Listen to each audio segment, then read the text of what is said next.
Who is the number one quarterback on your draft board as we're sitting here right now? It's really close between Sam Darnold and Josh Rosen. Ultimately, if I had to win a game today in the NFL, it would be with Josh Rosen. I think the guy I want to go to battle with for the next 10 years is Sam Darnold. And we've got a lot more to unearth and a lot more digging to do. I'll just be straight with you. The reports you get from guys who have been on the scouting trail and who've been digging deep, and from people inside UCLA's building, that Josh Rosen can be difficult at times, questions authority at times. There's just, and like everyone's talked about, does he love the game? Does he need the game? Those sorts of things, which you can't brush off. They're hugely important. But then you put on the tape, especially the USC-UCLA game, and it's apples to apples. You're just watching them go back and forth. And very clearly, Josh Rosen is more NFL ready today, more polished, goes through progressions. He trusts his protection more than Darnold did this past year for obvious reasons, because he was getting killed, 2 out of every 3 times he dropped back.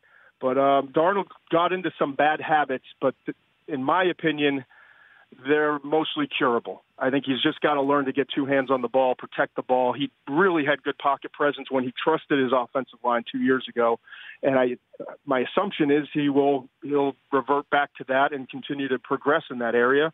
And when it's all said and done, I just think he can create more, extend more plays, and I think his leadership and just the way that guys around him believe in him and follow him, I think are really important at that position.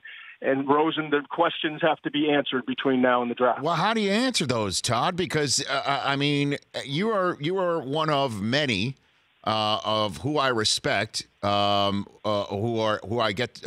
thrilled through my network or this show I get to talk to right around this time of year, that keeps saying Rosen is I'm just flat out intimating that the scouts believe you don't want him in your foxhole.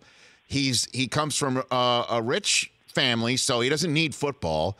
And he comes out and he calls out the NCAA for being what they are, which are hypocrites. I mean, let's be honest here. Why? That's a good point, though. So why is that a bad mix for a guy with a skill set like his to be the number one overall pick of the draft? This is why you have to dig. And Rich, this is really that's the process now, because you have to trust your sources, and the people I've talked to, I certainly trust. But they're all also area scouts who have been out on the road and missing their kids and their families, and they get ornery this time of year, and it's easy for them to go down negative road. And I want to make sure. I've met with him, and in talking to him, I liked him, and I thought he was personable, and I don't mind the NCAA stuff. You know what? He was right. Everything he said was right. Just about everything he said was right. Right. And so I understand that stuff. Am I going to get a full focus out of him?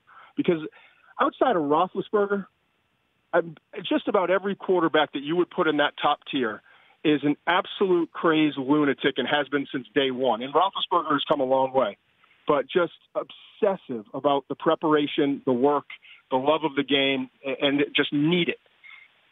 From Rodgers to Brady to the Mannings, the Breeze, et cetera.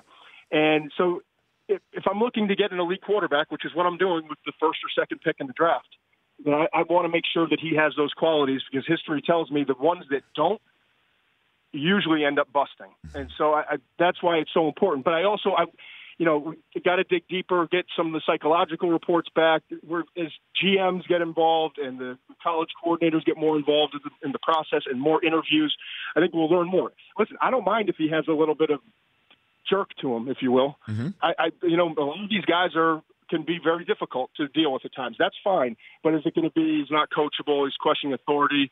It's fine if you're tough to be around, but you don't want to draft Jay Cutler. And I get a lot of Jay Cutler-type reports back. The Rich Eisen Show, weekdays at noon Eastern on Audience.